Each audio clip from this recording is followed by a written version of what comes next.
Why is disparate impact a key concept in race discrimination law? Imagine a workplace where everyone follows the same rules, but some groups end up being unfairly pushed out or held back. That's where the idea of disparate impact comes into play. It helps us understand how policies that seem fair on the surface can still cause harm to certain racial groups without anyone intending it. Disparate impact is about the real effects of workplace rules. For example, if a company requires all job applicants to have a college degree, it might seem neutral.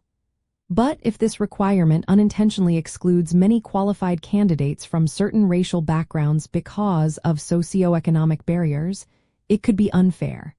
This is a classic case of disparate impact. This concept is important because not all discrimination is intentional.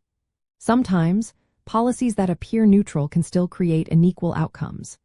Laws like the Civil Rights Act of 1964, specifically Title VII, protect workers from both intentional discrimination and policies that unintentionally harm racial minorities.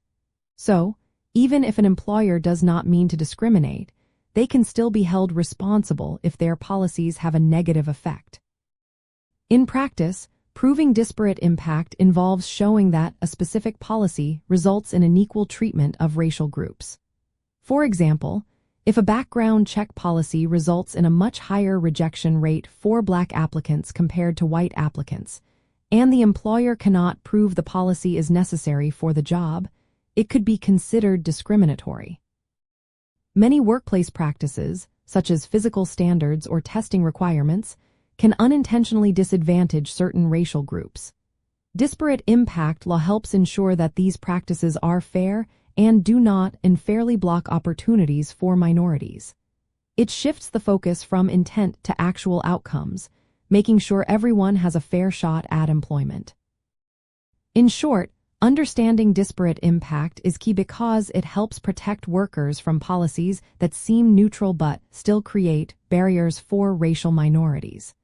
It promotes fairness by making sure that workplace rules do not unintentionally hold back certain groups, supporting equal opportunity for all employees.